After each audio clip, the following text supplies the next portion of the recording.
Hi everybody, it's Erin. And Meg. And welcome back to this week's episode of the Love You Mean It podcast. This week we are having the dopest guest ever on. I don't even know what to say, guys. I can't say enough about this person. It's Lindsey Rem. Well, technically Lindsey Rem Polsky. Yeah, I know, she goes by Lindsey Rem.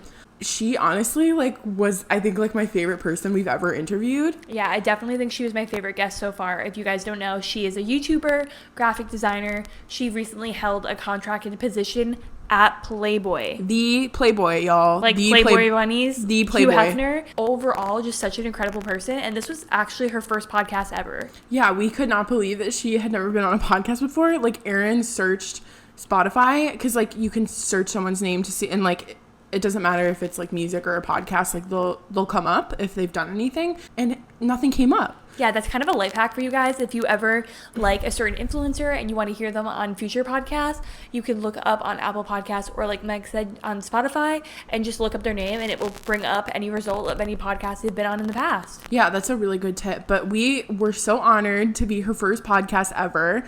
She's such a sweetheart. She was like, yeah, I listened to your guys' podcast. Can you guys believe it? I could not. She's like, you guys are doing such a great job. And I was actually about to tear up because I was like, are you serious? It was just so meaningful. You could tell that, you can just tell that she's such a genuine, authentic person. And we were just literally honored is the only word I can use. She's just a beautiful person. A beautiful soul. Alexa played Beautiful Soul by Jesse McCartney. Seriously, it was written about Lindsey Rem. It literally was. She's just so cool. If you guys don't follow her, I don't really know what you're doing. We're going to link all of her stuff down below in the show notes for you guys. Yeah, but anyway, we're going to get into everybody's favorite segment. So this is the Love You Mean It podcast, and we always want to talk about what we're loving. But recently, we also started talking about what we're hating. So this week, what I'm hating is, this might be a little TMI for some of you, but what I'm hating is my yeast infection. Love that for you. Yeah, it's so unfortunate. So if you guys listened to the previous episode that we did. Last Monday's episode, because in between this is going up to. So if you guys listened to last Monday's episode, I talked about how I have pericornitis, which is that situation with my wisdom tooth, and I had some bacteria in there, so I am prescribed amoxicillin, which is an antibiotic. I have to take it 3 times a day. They're massive horse pills. It sucks, but I'm almost done. I have one more day. Oh, yay. But so apparently when you take antibiotics, especially if you're a woman, you're super prone to developing a yeast infection, because what it does is it literally kills all the bacteria in your body, whether it's good or bad. So some people might experience some digestive issues because the bacteria in your gut, the good bacteria, is getting disturbed. So I've had that happen to me before. But this time around, I have a yeast infection, and I've never had one before. It's very uncomfortable, honestly. I'm very aware of it. Mm-hmm. I just went to the gynecologist a couple weeks ago. So, and I got tested for everything, and I came back clean. So I know it's not anything else. So I was texting my mom, and I was because she's had one before, and she was yeah, that sounds like you have one. And I was oh, great. So after this, I'm going to haul my ass to Target and get some Monistat so I can... Not sponsored. Yeah, I'm not sponsored. So I can clear this up, and my vag can just be happy again. Because right now... Just feel bad for her. I know, I really do. My body's just been going through it. I was just gonna say, all this bacteria taking over my body. Yeah. It's just a lot. So I'm just looking forward to being healthy again. But yeah, so that's what I'm hating this week. What are you hating, Erin? What I'm hating this week is, it's kind of outdated at this point. It was kind of brought up yesterday, but the tragic death of Chadwick Boseman. Oh. He was in Black Panther, probably most notably, and he was just such an incredible actor. And last night, I actually went home to my parents' house, and we ordered in pizza. I was wow, it's such a good movie. Of course, everyone knows it's a good movie, but just the end came, and it was just a final shot of him before the movie ended, and it just made me so sad, and I burst into tears. I don't know. He didn't tell anybody what he was going through, and I just want to remind everybody that everybody is facing a struggle that you know nothing about. People made fun of him all over the internet for saying how skinny he was getting and how he needed to eat a burger, and nobody knew that he was battling a stage 4 colon cancer, which is literally the most aggressive cancer that you can have. And and pancreatic. Yeah, the fact that he filmed such incredible works of art and was able to like provide that for his audience. And he even did charity work and visited children's hospitals and visited all these kids who were dying of cancer, and while he was secretly like dying of cancer himself. It's just crazy to think of what he went through, and I don't know, it just makes me really sad. Yeah, the world lost a little bit of sunshine. Yeah, Poor he was guy. just such an incredible actor, and seeing Michael B. Jordan and like Mark Ruffalo, everybody like reaching out and saying such kind words was just really heartwarming. It's definitely something that I'm hating this week. He was such an incredible actor, and we're really gonna miss him. Yeah, just keep him in your thoughts and in your prayers. Yeah. The next, like, and just like keep in mind that his family is struggling and stuff. I don't know if there's any like charities or anything. I don't know, but if there are any, we'll link one down below for you Yeah, guys. because we'd love to support like or maybe we could donate to like a colon cancer organization. And if any of you guys have been affected by cancer recently, I'm so sorry. But what are you loving this week? I'm loving this week is basically Jaclyn Hill Cosmetics.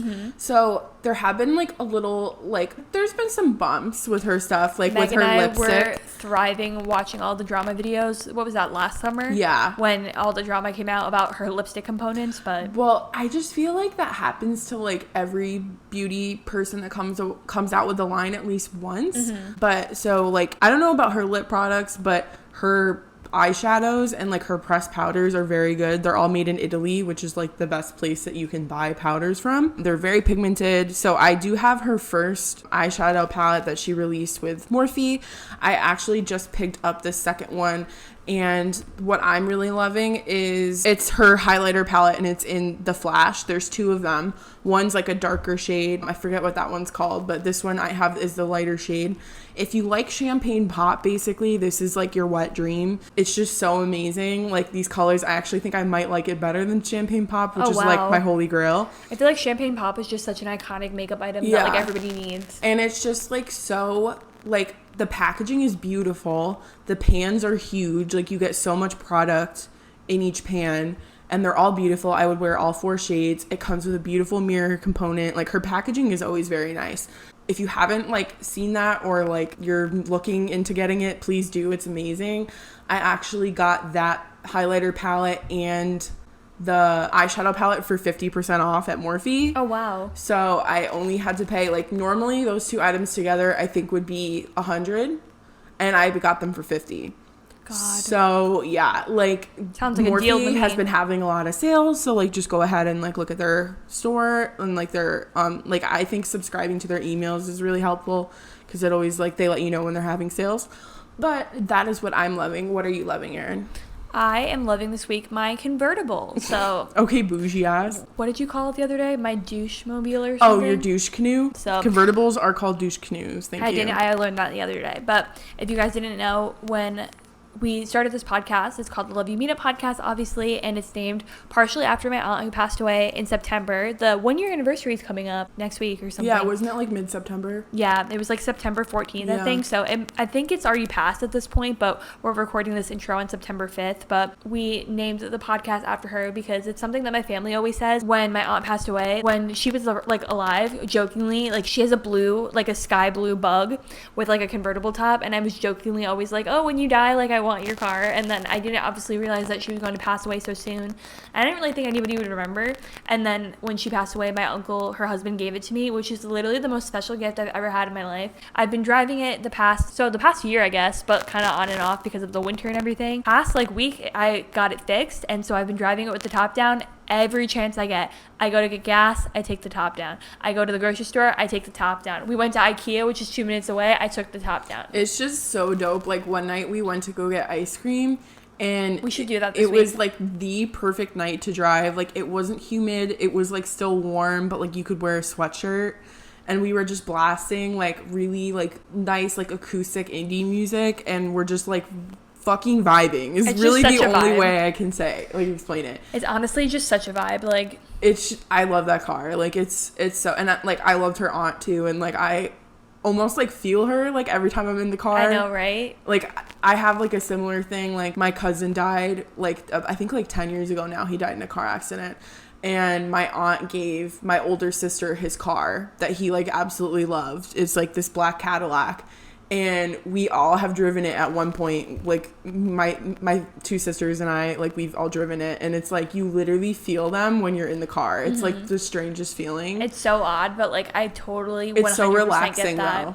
It's so nice, and I just like feel her with me. And guys, I literally had tan lines from because I Yeah. was wearing a tank top with the top down. It's so funny, but You have to yeah. keep sunscreen in your car. I know, I need to. I had it on my face, so I'm Yeah. not, like, I definitely didn't burn, but it's just what I'm loving this week because I've had the car for the past year, but I needed to get it fixed, and the check engine light came on, yada, yada, yada, so it really wasn't in my possession. Before we get into the episode, we'll do a little bit of housekeeping. Like I said, the last episode, I recently put up new merch on our Instagram feed. If you guys want to check that out, head over to our Redbubble shop. The link is in our bio.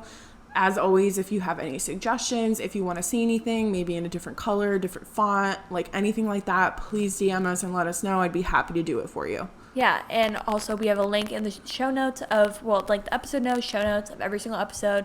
There's a link where you can support the podcast. We by no means expect everybody to support the podcast, but it's just kind of a way to give back, to do more giveaways in the future, and to get even better equipment. So it all goes back to the podcast in the end. So we really appreciate it. I guess we could wrap it up by plugging the Instagram. So if you guys don't follow our Instagram at this point, I don't really know like what you're doing. What are you doing? You're honestly just missing out. It's at Love You Mean It Podcast. We always try and post interactive things so that like we'd love to hear from you guys. Any suggestions you have, if you liked an episode, if you didn't, anything like that.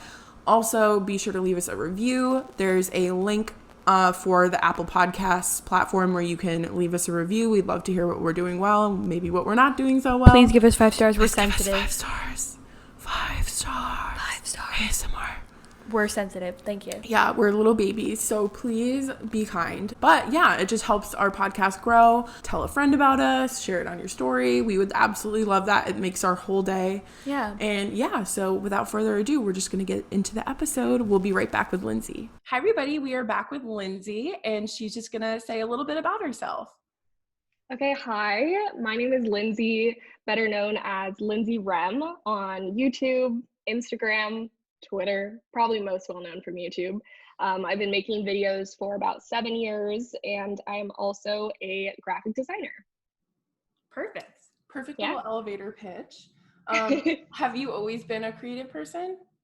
Yes, pretty much out of the womb. I've been like drawing. I always like wanted to be an artist when I grew up is what I would say. And that has kind of changed as I've gotten older, like what various creative outlets I guess I've used, but definitely. How about you guys? I don't know, like when I was younger, like I would write like short stories and stuff, and like I always like when I was younger I wanted to be an author, and then like as I grew up, I for some reason I wanted to be a vet, but then like I realized that you have to cut animals open, and I was like, I can't do that. Yeah. So okay. No. yeah, so like I just graduated with a degree in like communications and video production. And then congrats. So like, thank you. And then so like we have like the podcast, and then I have a little YouTube channel on the side too. So I mean, definitely more creative like as I've gotten older. How about you? Yeah, no, I've always been like very artsy. Like I got like an iPad Pro a couple years ago, and I've been like drawing on Procreate and stuff like that. And then like I do all the graphics for the Instagram. So yeah, nice. I'm more like I can draw, but like I'd love to learn like how to paint and stuff like that. Yeah, like I've never been able to like I can't do that. I feel like I've never sat down and like actually like tried to do it. So It can be really fun and relaxing if you don't put pressure on yourself. I kind of am the opposite, where it's like I started with more physical mediums. So like I did ceramics as a kid, and then I did painting. And then obviously I went to school for graphic design. So I had to like apply with a portfolio of all my physical art. Yeah. And then from there, I like learned how to do it on the computer. Yeah, no, it's really interesting. Like I like finding out like all this new stuff, and then like I just get so inspired like looking at like your stuff and like other like graphic designers. Like it's just so cool. Yeah. Everyone posts their stuff on Instagram, and I'm like, oh my God, I have to go do something now. And like well, what's great about Procreate especially is like the barrier to entry is really low. It's free, and you can even, I'm pretty sure, use it on your phone. And so that's really great because other programs like Adobe are rather expensive. So yeah, I don't know. It's great to see that, because I remember like being young and having to like get Photoshop off of Pirate Bay. No, I love Adobe products, like, are the best or top tier, but like they are expensive, and like you can't just drop like a couple $100 on like a bunch of different like softwares, you know? It can be Yeah. pricey, but Yeah, I know, because like, they're pretty much only yearly now. yeah, But so I'm fully tied in. I will probably pay that till I die, and they're a wonderful sponsor of mine. So Yeah. Oh, yeah. no problem. we're gonna talk about that, but Really? Oh, no way. yeah. You guys are so prepared. Yeah. But I know obviously you just said that you've always been a creative person. I've been a long time watcher of your YouTube channel, like back when you were in high school. So when did you start your YouTube channel? Like that always blows my mind, because I'm just like, oh, that was such a different version of me. Like, it's still me, but I've just like grown so much. I started it my sophomore year because my friend and I loved watching YouTube, and it was during the time when people just use their MacBooks. So I was like, oh, I could totally do that. So I just started. So yeah, my sophomore year, I was 15. Aww. And I'm 23 now. So that's insane. That is a long time. No, I know. You got a lot of years under your belt. What inspired you to study graphic design in college? I took yearbook in high school for all actually from middle school through high school. So that really was what sparked it for me, because I took it in middle school because I knew I liked art, and it was a way for me to do photography. And I thought like, oh, I'm really into photography. My dad always had like film cameras and cameras growing up. But then once I took journalism, that's what they called yearbook, I basically learned about fonts, and like that blew my mind. I just loved typography, and so I continued doing that and was the editor of the yearbook my 8th grade year for middle school. Aww. And then also the editor my senior year. So yeah, I pretty much knew at that point, even though all I knew how to use was InDesign. Yeah. I didn't know how to do any of like the creative illustrative stuff quite yet, but I knew how to draw like from my art classes, if that makes any sense. So yeah, that's kind of what led me in that direction. Plus my sister had a graphic design minor at the time. She was like getting one at TCU. So I had heard of graphic design, and just kind of led me there. Cool. I know like we've talked with like Katie Bellotti in the past, and like Brooke Michio, and we kind of like talked with them about this too. It's like the thing about like YouTubers and 9-to-5s. And I always thought it was so cool. And I know like a lot of people feel the same, that like you went into a 9-to-5 job after college. Like what kind of like were you always thinking that, or was there a time that you were like thinking about not doing it? Because I know it's definitely like a debate a lot of them like have in their minds. Well, okay, so for me, I fell into that 9-to-5 unexpectedly. When I graduated, I was going through a lot of stress and like digestive problems. I just really wanted to take a break from being a student for so long and do YouTube. That's what I wanted to do. But then I went to a career fair, basically, that's required a portfolio review, and I met 2 of the creative directors at Playboy. And that's when I just thought they were so cool, and I wanted to get to know them more. And then later along the line, once I'd graduated, they basically offered me a job. So it wasn't intentional picking up a 9-to-5. I wanted to do it part-time. They could really only do full-time. And then eventually it ended up being part-time for about 9 months, which worked pretty well, doing like part-time YouTube, part-time working full-time as a graphic designer. Because like those other girls have talked about, it is so hard to try and fit YouTube into your mornings, into your evenings, and having business calls on your lunch break. You really just don't have any more time left to take care of yourself, to see people in your life. Like you lose all your life balance. So mine actually ended the day the quarantine began. So what an adjustment. Yeah. Oh, are you going to talk about that? Okay, yeah, we can talk about that, but that's crazy. I just like can't even imagine like having it just like end and then just immediately go into quarantine. Yep. I still am processing that. You're like doing all this work, and then all of a sudden you're literally doing nothing. Yeah, pretty much. Yeah. And my roommate was gone. I don't know if you guys knew that, but Yeah, my roommate, I was just living with one other person, and she flew home during the beginning of quarantine Mhm. just to visit her family in New Jersey, and then basically wasn't able to fly home for months. Oh. Wow. So, yeah, I was alone and then doing just YouTube, and it was so strange. I know. Like it was like crazy for us too. I mean, like we're like roommates and like so like we Mhm. live together, but like we were separate for the quarantine and like she was like with Yeah. her boyfriend and like it was just like so weird, like the whole adjustment of like everything. Yeah, and like it was hard too because like my dad's like immunocompromised, so like I felt like I couldn't go see them at all. So like I literally didn't see Definitely. my family for like 4 months, and then like we didn't see each other for a while either. It just sucks Yeah. this whole thing. I Yeah. But mean, even now, I'm like, I haven't hugged my no, friends in Yeah. nope. months. It's Mm-mm. yeah, it's really hard. It's weird like we kind of joke about this, but like when we're watching like TV or movies or Oh something and yeah. people like hug or kiss each other, I'm like can't relate. Yes, No. I 100% agree. Like watching like a party scene, it makes Yeah, me it gives nervous. me I'm such like, bad can you anxiety. guys separate a little bit? Like, oh my God, the thought of like sharing drinks. Um, I just actually developed a film camera that I had from pre-quarantine, and it is so strange. It's like all photos of us like at a public bar. Oh, that's just so I know, weird. I just think about all of that and I know like somebody shared like a throwback picture on Instagram I saw and it was them at like Stagecoach or something and it was like the sea of people in the background. I was like, how did I used to do that? No, Same. no, How did I used to go to house shows and like be sweaty in the pit with like other strangers? No, like I used Like, to like push myself to the oh center because I yeah, like the yeah. center exactly. and I'm like, now Just the thought of now doing I'm like, it ever again. ah, the droplets. We're so triggered I now. It's know. I like know. I am the same. I'm like incredibly cautious. yeah. Okay, so on a more positive note, what was it like working for Playboy and like what were the pros and cons of a 9 to 5?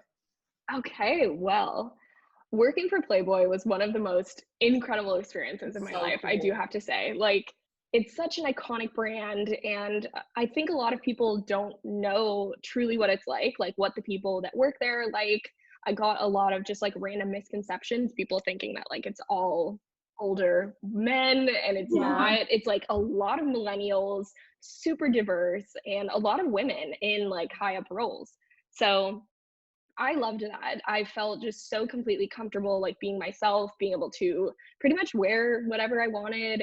And I had a lot of creative control. I was making a lot of t-shirt graphics and patterns, and those are things I really enjoy. Mhm. So I had a blast. And then pros and cons of working the 9 to 5, like I was saying before, just kind of losing your self-care time Mhm. and like I mean, it's so different because I had 2 jobs, but I think if you were just I always would say, like, I have 2 dream jobs. I'm, like, stuck in between 2 dream jobs. If I was just doing 9 to 5 Playboy, I would be so happy, and if I was just doing YouTube, I would be so happy, but doing both was a lot. Mhm. So, definitely just I think a 9 to 5 would be manageable had I not been doing a full side hustle at the same time. No, for Yeah, sure. Yeah, I can't because even I would have taken it, Yeah. imagine. but yeah. It's just so stressful. Like I can't even imagine having like two jobs at once. But I just thought it was so cool that you got the job with Playboy because I remember like I mean like I was watching like your work week in my life and I was like, oh cool. But then having you announce it and then like I saw your announcement that your stuff got put on Misguided.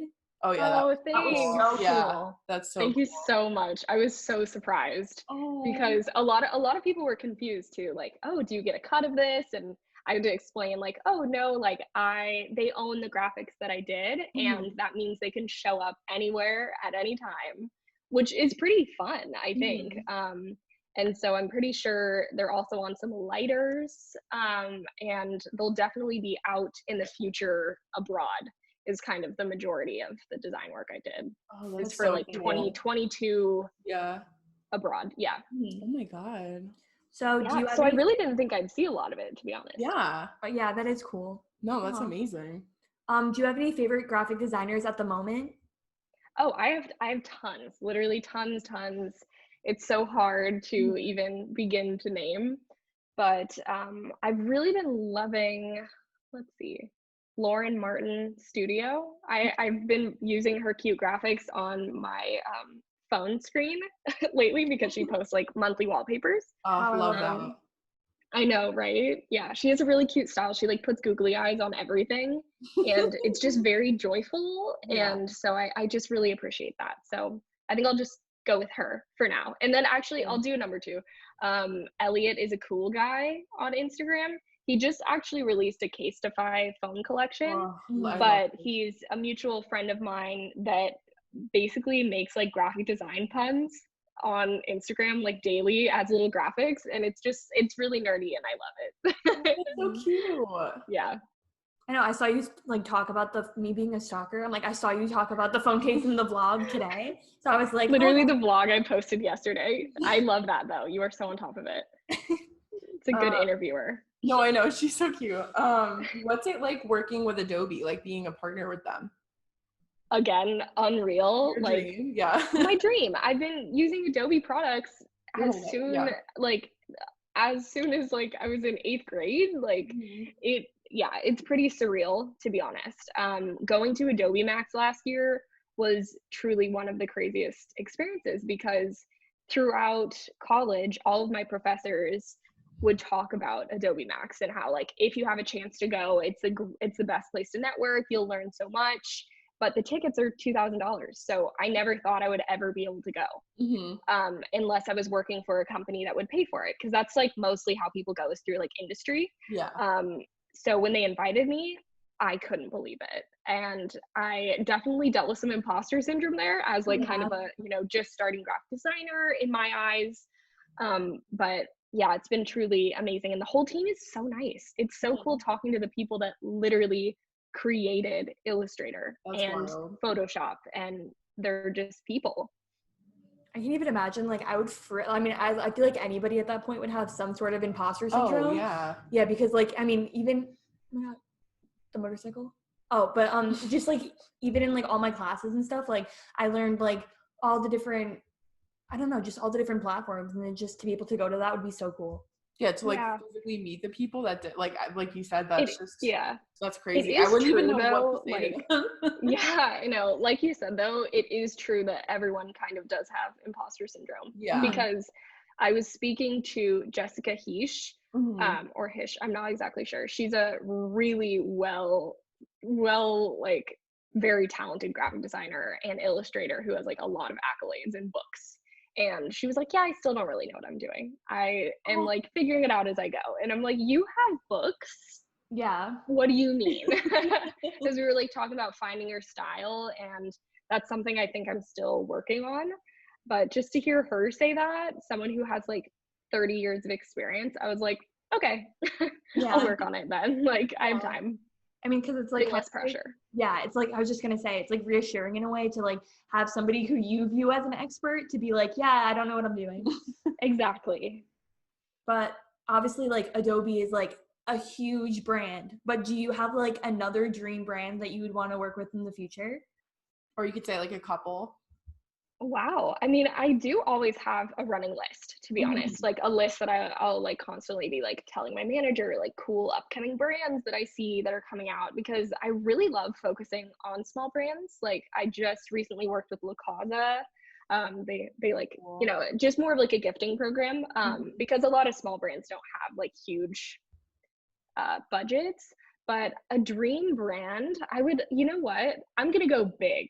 I would love to be sent a car. I think that would be insane. Ooh. I have seen people have car sponsorships, and that would be cool. An Apple sponsorship, definitely spent a lot of money on Apple products. Maybe a Canon sponsorship. I use their camera every day. These are shooting for the stars. These are unrealistic, but manifestation. That's what we're looking for. Hey, exactly. I mean, I'm sure you never thought you would work for Playboy, and here you are. That's true. That is true. Oh. I definitely did not, especially as like someone that grew up going to Catholic school. The transition, I love it. Yeah, having to talk to my mom about that and be like, yep, it is not what you think it is. Generationally, very different. I didn't even think about that, like having to tell your parents, like that you're working for like Playboy. I got a job. Oh, where are you working, Playboy? I mean, to be honest, they're like so I don't know, desensitized at this point. But it was interesting. I don't think I told my grandpa. Maybe my mom might have, but I like really tried to keep it down low. But then at a certain point, it became really fun to tell people because they would get a strange reaction, always. Yeah. And then like at this point, like your designs are on clothing. It's like at that point, I'd be like, everybody deserves to know. Yeah. I don't really mind. Well, because I mean, I care about it. Like, I genuinely think that they're an awesome brand, so that's why I don't mind telling people at all. But it definitely, when it's my grandpa, he goes to church every day. I just, at that point. I just love Playboy though. Like I used to watch The Girls Next Door and like all that stuff. Like that was my shit. Like that's so funny. I read like Holly Madison's book. Like I love Playboy. Like I think it's so cool, and I cannot believe that you had a job for like that's wild. Oh, I wish I could have walked you through the office. I would die. I would actually die. So you talked a little bit about typography before. I don't want to get you too excited, but what are your top 3 favorite fonts ever? Okay, I feel like it changes all the time because like with each project I'm doing, it changes a lot. But I really love all the fonts from, what is it? Future fonts? Like I think that's it. No, Futura is like so just, I'm over it. Okay. It is Wes Anderson's movie titles. It is my college titles. Like I saw it on buildings. But I mean, it's not bad. It's just a little outdated, a little overdone. But so yeah, anything from Future Fonts, I really like. They're a really cool type foundry, and maybe like a good classic like Gotham. It's a good one. I got it at one of my first internships off of their computer. So yeah, we love that. I've never heard so many motorcycles before in my life. We never hear that. I'm sorry. Right now. I don't mind. Like, are y'all done? Like, okay. That was you just hit me with such a hard question. Sorry. Would you waiting for the motorcycle? Oh yeah. No, I was waiting for okay. I think it's done. No now. worries. Would you be like comfortable talking about like mental health and stuff? Absolutely. Okay, because I dropped an AirPod. Can I pick it up? Oh yeah, no, you can. Oh my god, yeah. It fell out earlier, but I was like mid-sentence. Oh my god, I didn't even see that. Okay, no, like I'm on a bar stool, so I couldn't like slyly pick it up. I like thought I saw it, but I was like, I'm just gonna act natural and like maybe she meant to drop it. Like I don't know. Yeah, it was part of the bit. Part of the bit.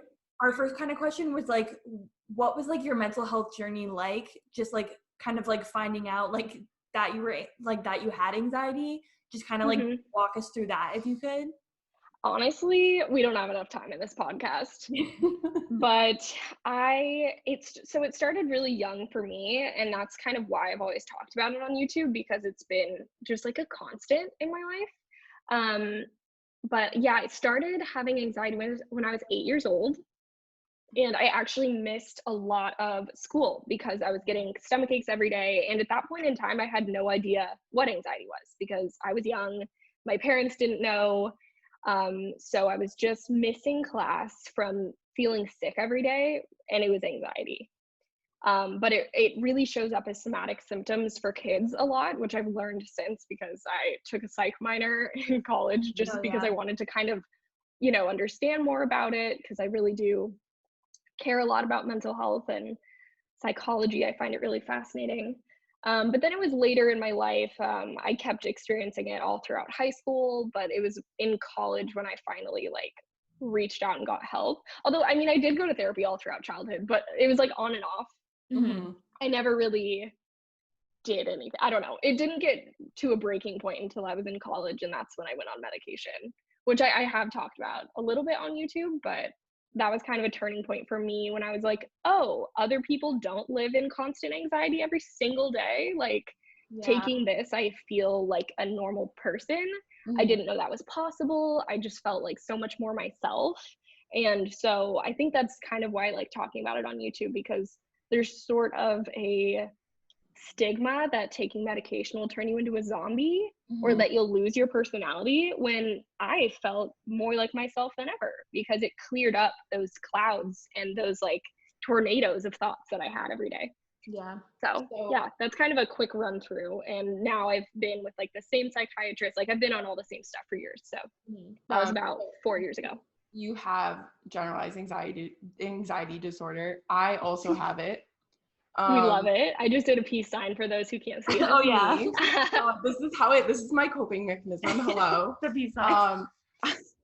It's Like cracking ironic. me up. I've actually never met anyone that's had it before, besides Okay. you, I guess. So I'm like very excited. Cheers. Except I have like, for me though, like I have an issue like differentiating excitement from like anxiousness. So like that's something that like I'm always kind of like, wait, am I excited? Am I Yeah. nervous? Like I don't know. Yeah. Um, but like I kind of had like a similar thing where like you said it went back to your childhood, and like I just Definitely. remember like being in like third, fourth, fifth grade, like I would throw up pretty much every day before school. And I just thought it was normal. My parents were like, oh, it's probably like postnasal drip. And I was like, Oh okay. my God. So then I just convinced myself that's what I had. I was like, this is it. And like, I remember like playing sports games. Like I would have to run in Mm-hmm. before the game started and I would throw up, and just like, Yeah.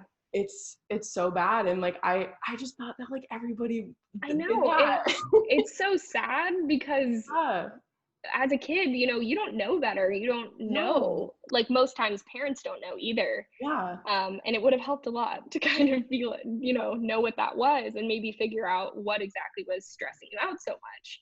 Because it is really common, And there's no like, trigger. There's really no yeah, trigger. It's just everything. Like, yeah, I don't know, like the stupidest thing could happen and I'm like, oh, I can't deal with it, or like it's just so hard to like put on a brave face. But I feel like yeah, people that are the most anxious people like are really good at like putting on a facade and like pretending like everything's fine. Like that's an issue I have, is like opening up to people and like letting them know that I'm having a hard time, because definitely. like most people, like when I tell them I have like an anxiety disorder or something, they're like, oh my God, I had no idea. And I was like, because Really, I've been like yeah. hiding it my whole life. Yeah. But like, I honestly just tell everyone I probably but should now, maybe no, now I like, be less. I don't give a shit. I'm like, Okay. I'm like anxious AF. Like, Do no, you have like a therapist, psychiatrist, yeah, I dream have a team, if you psychiatrist. will? I am on medication. I was on Zoloft for a while. Hmm. That one worked for a while, but then like I felt it get like less effective, and then I kind of started to feel like just blah, and like Hmm. I couldn't really like feel anything. It was kind of nice though, because like in a Oh my way God. I was like used to feeling so much that like when I was apathetic, I was like, this is kind of great. I was like, Oh I my don't give a God. shit. Being apathetic is, I've always said, is my least favorite Yeah. feeling. But then like once I transition, I'm on Prozac now, and I've been on Prozac for a couple years now, and like that is like that's helped me a lot for sure. Yeah. And for anyone listening that doesn't know, these are all different types of Yeah. SSRIs, which Yeah. are serotonin reuptake inhibitors, and they help you with your serotonin. And I think the difference between having like generalized anxiety disorder and experiencing anxiety really is when it typically goes back to childhood, because Mhm. you can tell like this is a genetically like imbalanced long-term thing, and that's when typically medication is the most effective. No, like when I finally went when I was in college, like early Hmm. college, and I was just like, Same. she asked me, she was like, how long? So I literally wrote out a list of all the symptoms that I had. I was like muscle tension, like just like all this Same. stuff. Oh my God. Yeah. And and she was like, wow, okay. And she was like, how long have you been experiencing this? And I was like, my whole life. Forever. I was like, I don't know. I can't like pinpoint it. Yeah. I was like, for as long as I can remember, this has been like my normal. So it's just, I don't know, it's sad to think about it though, that like we lived our lives like that, and like not knowing and like how to cope.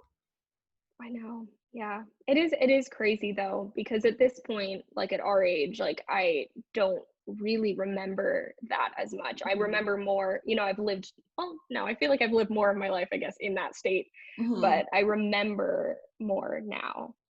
Yeah. Yeah, that was kind of like one of my questions too, was like if there were any like more like physical symptoms that you had of anxiety, like muscle tension, like headaches and stuff like that. Oh, if I do? Yeah. Oh yeah. I have really, really bad muscle tension and pain. That gets worse when I'm stressed. So like right now, I feel great. But like a month ago or 2 months ago, whenever I was moving, I was getting headaches. My stomach was like not okay. And it was just because I was moving. And so it's like I couldn't really do anything about it until it was over. I just sort of had to write it out. Yeah. Which was the same like when I was graduating. It's just, I'm just very sensitive everywhere to everything. And I'm sure you can relate. Are you like comfortable talking about like any medications that you take? Like for Okay. So I'm a Lexapro gal. I feel like that's pretty My common. mom's on that. Yeah.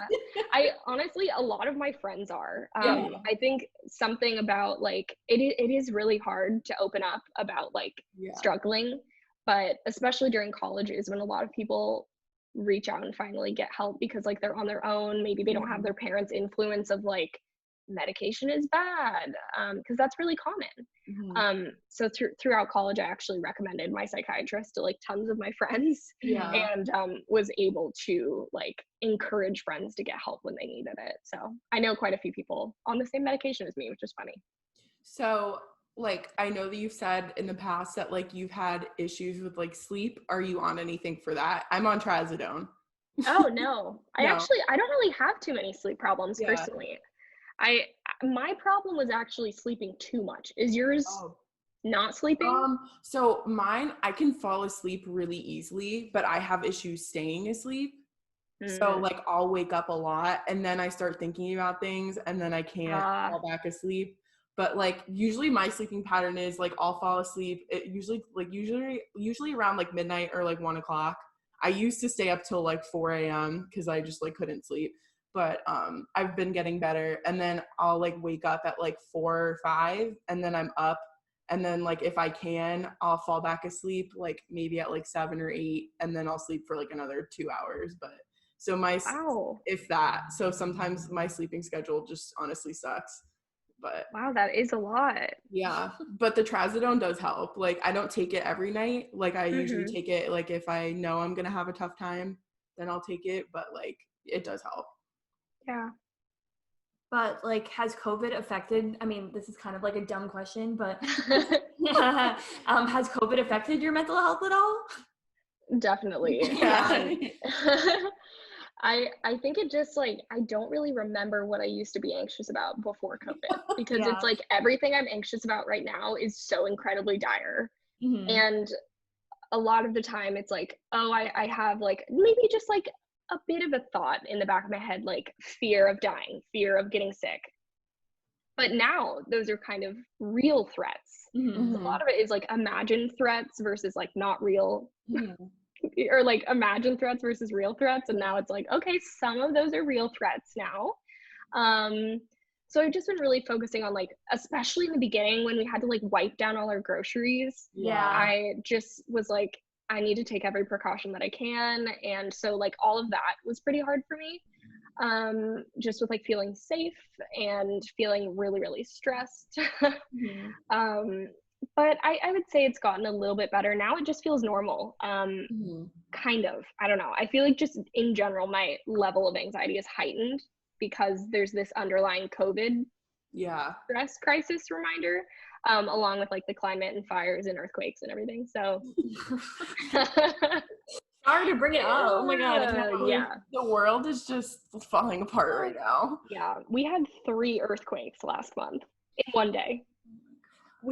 So like we're in Connecticut, like we said, and we had like it was like a 30-minute storm. Like it wasn't anything crazy. And a tornado touched down 10 minutes from us. What? And we haven't had a tornado in long time, over a decade. But it actually did some damage. Like it ripped apart some like billboards and like stuff like it oh was my crazy. goodness. Like, you can drive by it and it's literally all just like it's warped like crumbled and up. like it's like that's it crazy. Like paper. Did you guys ever watch the Tornado Chasers show? Yes. Oh my god. Sorry, that's what that reminded me of. Have you ever felt an earthquake? Yes, actually I have. I never have. We had one here. Oh god, it's probably coming on maybe like 8 years now or something. But I remember I was at Target and I was like at the back of the store and like the wall started shaking and like a couple things fell off the shelves, but like that was it. It wasn't bad. Yeah. Like it was a very like small, I don't know. Like, it's spooky though. Yeah. I was gonna say, like, if you haven't experienced it, you don't see it coming. That was the only one I've ever experienced, and like it was on the news for like a while because like the East Coast like never really gets. Yeah, no, it's so rare. But yeah, that's all the experiences I've had. Yeah. But like I've always been fascinated by earthquakes. Like when I was a kid, I used to be like fascinated with like natural disasters. Oh, like yeah. I loved like tornadoes and like earthquakes and stuff like that. I don't know. I know. I went through a lot of weird phases. I wish I could say the same, but I think living on the fault in California really, takes away some of the charm, because just living in sort of this constant fear that, we might all collapse. Yeah. No, and like I heard you guys have to do like earthquake drills and stuff. Like, oh yeah, all throughout my like adolescence. Oh my god. You get under a desk and that's it. That's it. That's all you can do. Yeah, really. Pretty much. Yeah. But back to mental health, we digressed a little bit. You have any advice for other people struggling with mental health? Absolutely. I mean, there's so much advice to be had, to be given right now, but I think something I actually just touched on in a vlog I just posted is to think about what's in your control and what's outside of your control, because I think that's really relevant right now. There is so much out of our control: natural disasters, COVID, even things just like what other people think of you or what people are saying, because that's something, especially as like a person online, you deal with. But yeah, just separating to what you can control and how you can take care of yourself, how you can think, your self-care routines, and not spend so much time worrying about what is going to happen, because things are going to happen the way they happen, whether you worry about them or not, which is really hard for me. And it's a hard practice, but I think it's really helpful. Yeah, no, I mean, obviously, like I said, I watched that vlog, but even though it was like, even though it was like, I don't know, like, even though it was like a quick segment, I really liked that, because I mean, I'm definitely somebody that like, I've had situational anxiety in the past, and like, but I still get obviously like most people, I'll be anxious at times, but a lot of the things that I have trouble with is like, I'll be anxious about something, and if I can't like solve it right then, I get like, it explodes and I like catastrophize completely. And so like, it was definitely important to like hear that and be like, okay, like, can I do anything about it? Can I control it? No. Okay. Yeah. Which, I mean, it sucks. We all want to fix everything. I feel the same way, but yeah, just kind of becoming at peace with that and focusing on like, really making your environment super peaceful, super comfortable, and cultivating like an area where you can relax and become one with yourself. I really love to meditate. I know not everyone's into that, but I find that really, really helps. Yeah. If that works. No, I totally agree with what you're saying. Like, something my therapist always says is that like I also struggle with depression. I think like everyone that has anxiety also has like either a touch of depression, or that's like something that they also just have. And she always says that like depression is worrying about the past and anxiety is worrying about the future. So I think that's something that like we're all kind of struggling right now. Like, we're thinking about how things were like pre-COVID, 100%. and now we're trying to think about like what things are going to be like are people going to go back to offices? Like, are schools going to open back up? There's like all these like, real questions that we have to deal with. And like, I think what like you said in your vlog was so amazing. Like, I don't know, because that's a really good perspective to just like remind yourself of like, hey, like I can't control this, so I'm just gonna let it rock. Like let it rock. Let it rock. Just like staying like fully in that middle, the present, even though it's hard. My mom the other day said like when all of this began, we thought we were running like a 5K, but we're actually running a marathon. Yeah, that's so true. And that's definitely what this feels like. Do you have like a favorite influencer that like talks about mental health? Because I look up to you as somebody that talks about mental health. But like, do you have like somebody that you look up to, or just like an influencer that you like that also talks about mental health? So I have quite a few. There's another podcast that I really enjoy called Just Between Us. Oh, yeah. I don't know if you've listened to it, but they're both amazing mental health advocates. One of them has OCD and the other has bipolar, I believe. So they do a really good job offering just like genuine, honest advice to their viewers. And they're also both comedians. So it's really entertaining. And I really appreciate how vulnerable and real they are with it, because, you know, when you do have more of like a mental illness or like a lifelong disorder, it's very different than someone just talking about like their everyday struggles. So I do really appreciate them. And I also love like Amy Lee on YouTube. I think her content is super awesome and just like really well curated, and she really talks a lot about like healing trauma and dealing with like, you know, nurturing your inner child. So I think that's really beautiful. So those are two of my faves, I would say. Oops, sorry, my laptop came unplugged.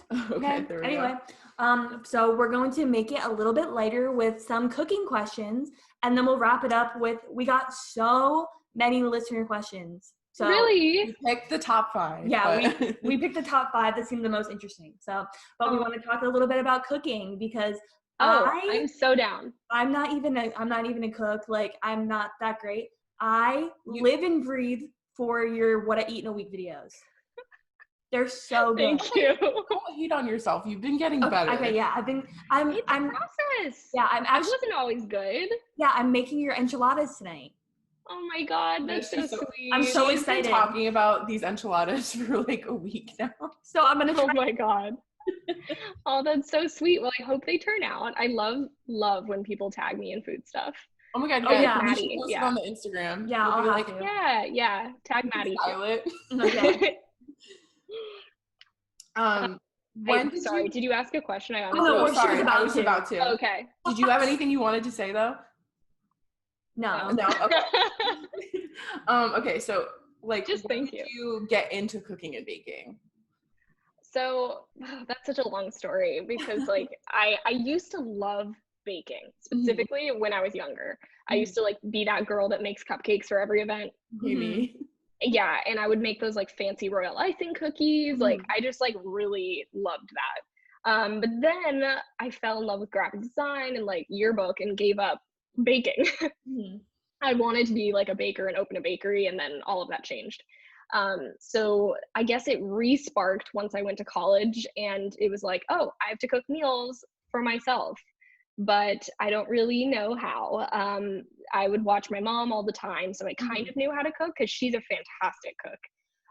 So it was really once I got to college that I started cooking again. And then once I started eating plant-based, that re-sparked my love for baking, because I was so determined to make the things that I love but plant-based, and I'm extremely lactose intolerant. So basically make the things that I love that I can eat. So like mac and cheese, haven't had it in 10 years. I was like, I want to make this a way I can eat it. And same with like chocolate chip cookies and cake. And so that kind of sparked it. And from there, I've just been working on, getting better and using less Trader Joe's frozen meals. Yeah. It's so great though, because like, I feel like now, especially the last couple of years, there have been like so many bakeries and like just restaurants that have opened up that like cater to people with like digestive issues. And like, I think that's so great. Yeah. Like there's this bakery like near my parents' house, and it's all like soy-free, dairy-free, like vegan, like gluten-free, all that stuff. Oh, and like it's the best. they literally, I'm not any of those things, but like I literally love going there, and like I'll go get like a cupcake or something, and it's like fantastic. Mm-hmm. And We like have a place like that up in LA. It's called Aaron McKenna's. Ooh. And it's just so overwhelming, like being able to go in and eat anything, because that is like when you are vegan or like even gluten-free, anything like that, having dietary restrictions, like typically you're used to seeing a menu and being like, okay, what can I eat here instead of what do I want? But being in LA, I mean, it's so easy. I can literally postmate vegan food of any culinary background in 30 minutes. So that is definitely something I love about living here. When did you start eating plant-based? Was it like in college? Yeah, it was. I remember specifically like throughout high school wanting to stop eating meat, but I was being served food from my parents, so it was kind of like, you know, I didn't want to like boycott, like, I don't know, it's very difficult, and so I understand that struggle. So it was once I went to college as a freshman, I stopped eating meat. And then I was still kind of eating cheese, even though I really shouldn't. I was so lactose intolerant. So I actually gained some weight from eating only grilled cheese. Because I was like, oh, this is the best thing ever. I'll just eat grilled cheese all day. And then I was like, I should really cut that out. Like I don't feel any better. Yeah. So I did. And then I was like, oh, I guess I'm basically vegan. And I felt way better, was breaking out less, bloating less, because I'm very allergic to dairy. Consume it. So that was huge. Yeah. What are your favorite recipes to make? That is a difficult question. I know. Sorry. You could do baking, you could do cooking, you could do I'll go with one or the other. My favorite thing to cook is probably like Italian food. It's really easy. I really love pasta, and like that's just probably my favorite food to eat as well. And then dessert wise, I really love apple pie. It is so good, or like apple crisps. That is probably my specialty. So those are coming in my favorite now. So. Although this morning I actually finally baked my sourdough bread that I have been working on the past 2 days. It straight up turned out like a frisbee. I was so disappointed. No, like when you posted about like your apartment being hot, I was like, finally someone gets it, because we have AC units, but we don't have AC. And so exactly. Actually it's not that bad right now. It's 77 in here, but like it's been like 90, like any of that. And I was like, I felt so bad. It still looked pretty though.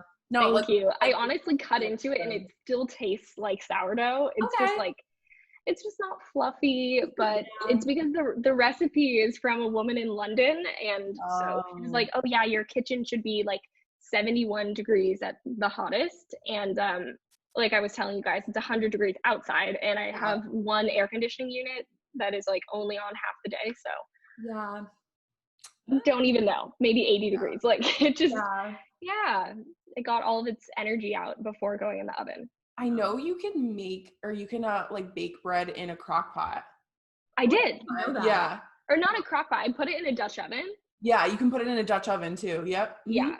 So it was in the Dutch oven. I think it's so sciencey, but I think I just need to reduce all of the time. Like it doesn't need to ferment overnight. Yeah. I can do it all like within one day. So because it goes faster when it's hot. It's tough to make your own bread. But hopefully the next one goes better. But it tastes so good. Like you taste the difference. It's so good. You don't even know how completely disappointed and frustrated I was. I had to call my mom. It's me, like I'm a failure. Yeah, well, it happened to her too, her first loaf. So that made me feel a little bit better, because like it's so good. I mean, everyone is like, oh, my mom is the best at everything. So that made me feel better. And our final question before we get into the listener questions, I know like recently you've been kind of you've always been plant-based for some time, but I mean you've been experiencing like going gluten-free. How's that been? She's shaking her head no. It's not the best. It is honestly, well, it's different when it's like going plant-based or vegan. That was like a heartfelt ethical decision, you know, like it was something I genuinely wanted to do. It brings me great joy, and like fulfillment. Going gluten-free because your doctor tells you should and you don't want to, like, that's not fun. I love bread. I love pasta. So it's been interesting. I've found a lot of great substitutions, and I've talked to so many really nice viewers that have the same exact situation. So I've just been kind of working with it. It's complicated because my autoimmune disease diet recommended is basically paleo. Or like keto, which is like all protein, literally animal protein, dairy, and no bread. And that's the opposite of what I eat. So I've been just trying to figure out a balance for me, because I don't know if I necessarily need to go gluten-free or just like reduce it to reduce inflammation generally. Just because it's really hard. It's not very fun. At least they much respect to anyone that does it. Yeah, at least they make good gluten-free pasta though. Like, I buy it sometimes. It's really good. I've gotten some really good ones at Whole Foods, like fresh gluten-free pasta. Oh, I've seen that. Get it. It's like fresh pasta. Yeah, it was so good. I tend to just get the Trader Joe's quinoa one. It's not bad. They have a lot of good pasta. I love those too. Me too. I could live there. My ashes scattered there. I love Trader Joe's.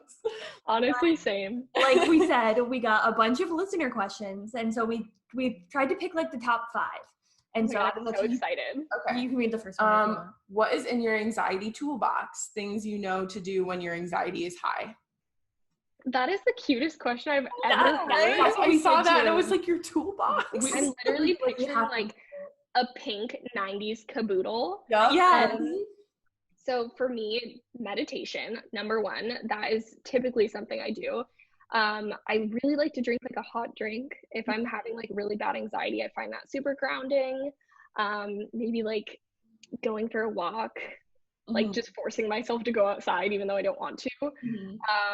And I've lately been trying to put things on my calendar socially because, you know, during these times, we're all very isolated. Yeah.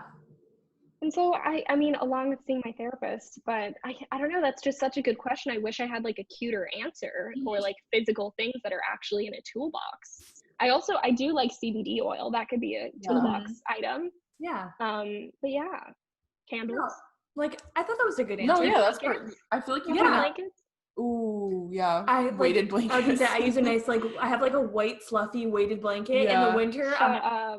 Yeah, that sounds so nice. Oh, you have to get so my mom has one that's like a quilt, and that's like a good summertime one because it's light. So like I use that like sometimes, but like I have like a fluffy one too, but I want to look into getting like a lighter one so I can have it year round. Yeah, exactly. That sounds nice. Also like a heating pad. Yeah. My heating pad and my foam roller. Yeah. Oh yeah. Now we're good. Lock up the toolbox. Like I have my weighted blanket, but then like I also have like a separate blanket that's a heated blanket. So I'm like, I really got it done. I think it also helps. This sounds kind of weird, but like when I get really stressed, like I get really bad tension in like my shoulders and my back. So like just having someone like squeeze your shoulders and like hold it for like 10 seconds and then let go, like it feels so good. Or just like I've heard about like tensing muscle exercises where like you lay down and then like you tense up like different muscle groups and then it's supposed to really help you relax. Next question that we got is, do you believe in work-life balance? Like, how do you balance like doing so many things while also having a life? That yes, I do believe in it.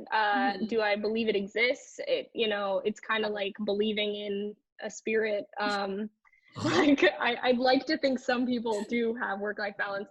No, I'm kidding. I mean, there are some things I like to try and think that I do. Like I try not to work on weekends is something I'd like to say, but I do. But I think what helps lately is having my set upload day, because I really, like I said, it was such a random jump into doing full-time YouTube. So I still don't really think I know what I'm doing. But some things I do try and do is like I keep my friends and my family and my boyfriend pretty much offline, like from my channel. And I think that helps with work-life balance because then I'm able to be like fully present when I'm with them and not like vlogging with them. Because when you're vlogging, you're like kind of out of it from your real day. You're like mostly focusing on like making sure it looks good.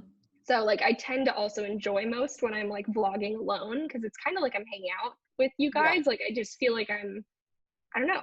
Yeah. So I'd like to like keep my focus on that. So I think that helps, along with taking breaks from social media. That's something I'm not very good at. So basically, I mean, I think it's quite clear I need to work on my work-life balance. Well, I think everyone does. Like, I don't think anyone has it figured out. I think it's like it's hard during quarantine. Oh yeah. Well, especially when like you're in your house and like your life and your Yes. work is like in your house, it can be difficult. I feel like a lot of people have said that, like, we've talked to like a lot of other like creative people, and that like they've been working more because like there's really not much to do. Like, you can see people like socially now, like distancing and stuff, but like you're not, it's your social calendar isn't what it used to be. So you have all this extra time, and like you're not like maybe commuting or traveling for work or anything. So it's like, and I also like, I love what I do for work. So it's kind of hard to be like, okay, stop working. Like, so I do, that's kind of why I work on weekends, because it's like, oh, it's like quiet. There's no construction. Like, if anything, I'm like, oh, it's a great day to film. So you can kind of throw yourself into it. Like, you can just forget about everything. It makes me less anxious as well. Like, so it's a good and bad thing. I guess it helps that I really love my job. Do you have any tips on saving money? Ooh, well, I just sold my couch recently to buy shoes on Depop. So, okay, that's my No, I laughed so hard. Okay. She like posted on Instagram and it was like a picture of like 2 pairs of shoes, and she was like, I'm done after this, guys. Like, I swear. Okay. I can't even, it's bad. I do save money though. Yeah. I think it really helps. I mean, I am so lucky. I have some people that help me out with like my taxes and finances. My biggest word of advice, if you are someone that has like a small business or you're self-employed, is to pay quarterly taxes. Because if you are used to having a 9 to 5, they take your taxes out. So you see how much you're making, and it is like realistically how much you own, because they took out the tax amount. You're not seeing like that huge amount with the taxes. But when you're working for yourself, you have to take the taxes out yourself. So you can think like, oh, I'm making this much, I'm doing so good, let me like ball out. But then in reality, like, no, you have to give a decent amount of that away. So giving it away quarterly, giving it to the government quarterly, really helps with having like an accurate look at how much you have to like save, spend, budget, things like that, as opposed to doing it all at the end of the year. So that's something, as well as just kind of staying on top of your finances and like making sure you're getting paid on time. That's hard for me. Brands. And yeah, so I think that's my biggest tip, as well as, I mean, I just never buy more than you have, and never spend more than you have. Yeah, and then I mean, I think of like a good way that like you don't even really think about that, like I forget that you save money too, is by having a roommate. Like, you don't live by yourself. Like, that always helps like to cut costs for everything. So 100%. Yeah, when I was looking at finding an apartment, like, I knew I mean, there are nicer places, and there are people I follow that live in like bigger, nicer places, but I was just like, why would I do that at this point in my life? Like, I want to save up to live in a home. I don't need to live in a $3,000 apartment. That's stupid. No, you have your whole life to live in a house. Exactly. You know, and I do really like this place. It's cozy. You know, yeah, that is true. So another question that we got, which I thought was a good one, is how to know when a college friendship is lifelong, because I feel like a good amount of the people that you show in your vlogs are like friends that you have from college and stuff. So how do you know when one is gonna like go the distance, I guess? These are such thoughtful questions. I might need you to send me the rest of them for a Q&A. Oh, no. To use. We will send you a screenshot, because we got so many and they were all cute, like the toolkit one. That one was the so cutest. nice. I'm sorry. That is really cute. I do have to say, genuinely, I have like the kindest, nicest viewers of all time, because like I have a friend who has a jewelry brand, Bad Bear, and a lot of my viewers shop from her, and she always says that they're like the kindest customers and always like send her photos. And then my friend has been making masks. Her name is Jules, and I've mentioned her in my vlog, so like everyone has gone and bought from her and been super sweet and nice, and I'm just like, it's the way it is. I mean, like, what can I say? I know, the questions were so cute. Like, people too were like, oh, like, how's Danny doing? Like, how are Yeah. Lily Oh my and Danny God. doing in quarantine? I was like, it's just so cute that they even like asked. That is sweet. What was the question again? Oh, I know, we asked you like 5. How to Sorry. know when a college friendship is going to be like a lifelong one? Great question. So I would have to say it is very rare to find a friend within like your first week or first even year of college that sticks around. Mhm. That is just like pretty common that like maybe the first people you meet you won't stick around with. Mhm. But for me, sorry, literally like burping from drinking kombucha, so unprofessional. Oh my God, no, it's so carbonated. It is so carbonated. But yeah, the friends that have stuck around for me were the ones that I found in my major that I genuinely had so much in common with. And I knew like they were in it for the long run because of that. Like we had so many classes together. We were just there for each other. Like if it was an 8 a.m. class and one of our friends didn't show up, like we would be calling them, texting them, like go pick them up. Like we all just had each other's backs and were in classes from like morning till night together. And that's where I genuinely made the deepest connections, because I did actually join a sorority because I thought that was what you should do. And I found I didn't feel connected to anyone there. So I left. Yeah. So I think it really depends where you find your friends. For me, it was in the art building, just finding people that I connected with. I don't know, had the same hobbies as me, and I just felt like I could hang out with them all the time and never get tired of them. That was a good answer. Yeah, because I feel like you Aw. definitely like have friends sometimes where like you can only hang out with them for like a certain amount of time, and then you're kind of like, all right, like I'm Yeah. over this. And like I did have friends from the sorority that we would like do the events together, but I didn't feel like they really put in any effort to know me at all. And nothing against them and nothing against sororities. I know a lot of people really find their true friends in it, but for me and for my 2 roommates, we all dropped out of ours and we're in all 3 different ones. So it just didn't work for us. But I also went to a really small liberal arts college that is like full of art students. And so it is kind of a definitely strange Greek life dynamic. Okay, so our last question we have is, how would you define your style now? Like my art style or my style, like fashion style? I think They they probably like meant fashion style. But also I'm here Okay. for the graphic stuff too, because Yeah. we love that. I'm just thinking, I can't believe we're already on the last question. This has gone fast. I know, it has. It's gone faster. We've been talking for over an hour. We Like, how asked crazy 25 questions. Like, it wasn't like it was a quick interview. Like, wow. Time flies when you're I having know. fun. I know, we should just Zoom and like hang out another time. I would love to. I would die. Yes. Yeah. Well, Yeah. I've been like listening to your podcast, so I like knew what you guys are like already. Okay. I'm gonna freak out. Sorry. You guys are so sweet. Oh my God. I forgot the question again. Oh, What's it's my okay. style? It's just so you could do graphic and like your personal. No, like, I'll stick with like fashion. okay. I think my style has, I would say, decently stayed the same over the years. People do tell me that. They're like, even though it's changed, you can kind of see the similarities. Like, I've always really liked wearing a lot of black. I've always liked kind of edgier things. Like, I definitely went through a phase where I would only wear band tees, only wear black nails. And that, was really a phase for me, wearing like my Thrasher sweatshirt and red eyeshadow.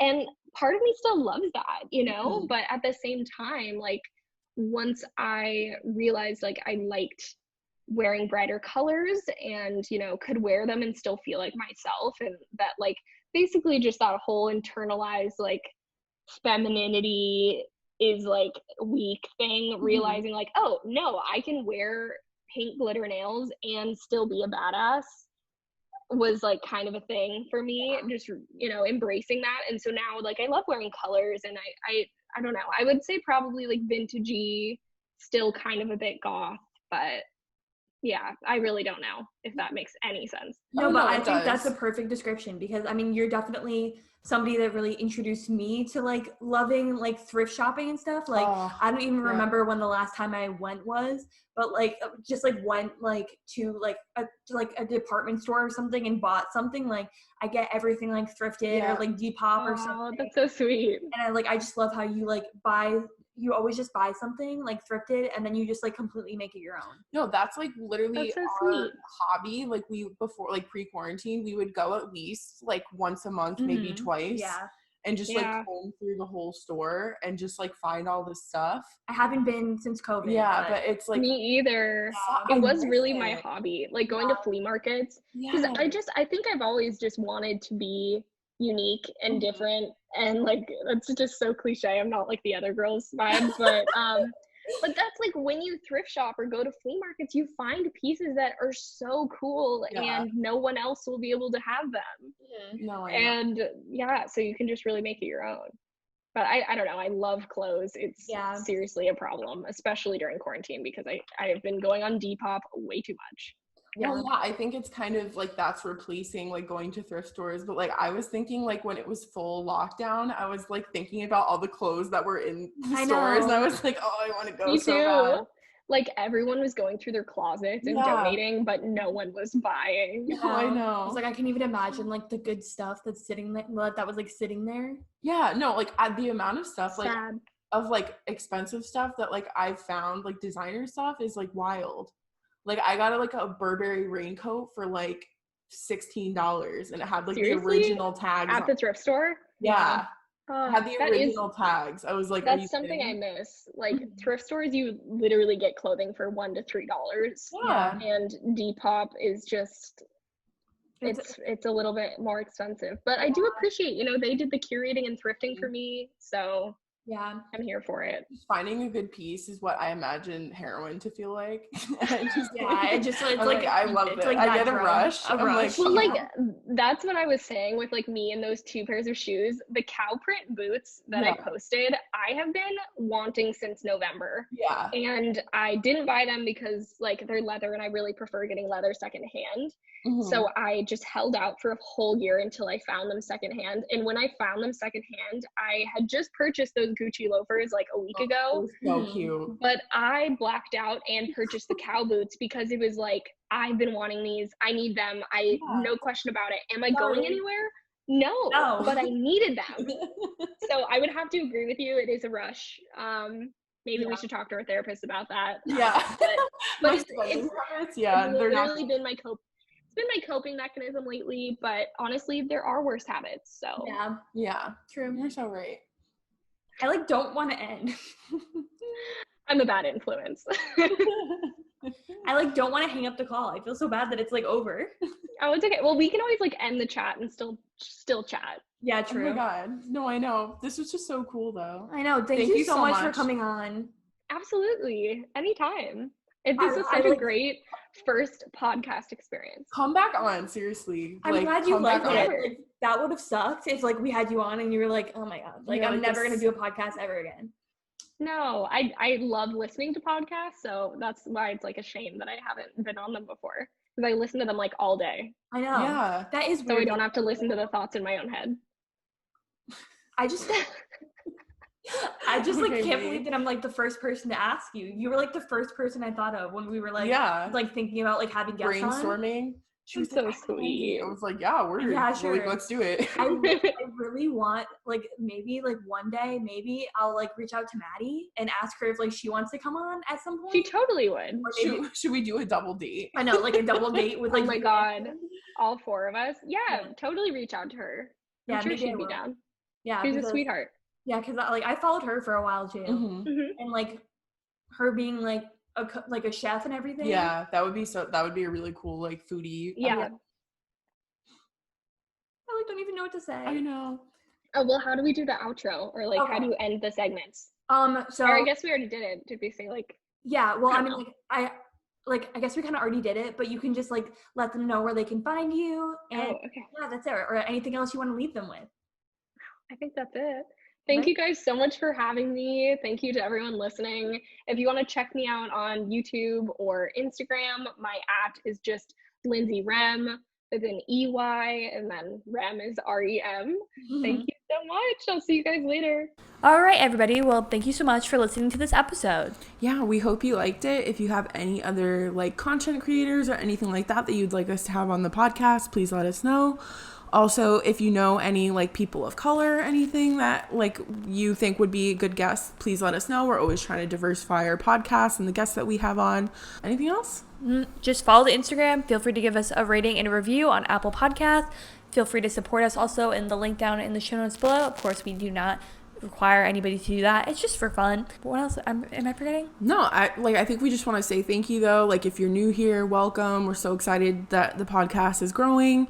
And just thank you for coming back every week. If you're a loyal hoe and have been following us from day one, thank you so much. We see you and we appreciate you. Yeah, we see you. Also, like something that we've been talking about is doing like a merch giveaway. So maybe like we'll post on Instagram and ask like what you guys would want in the merch bundle. Like maybe you would want a tote bag and like a t-shirt. Like we're approaching 1,000 followers. Like we can do it then. So like we'd want to do like maybe like 1,000 giveaway. So just let us know. But thank you guys so much for listening to this episode. We'll talk to you next Monday, and we love you, mean it. Love you, mean it.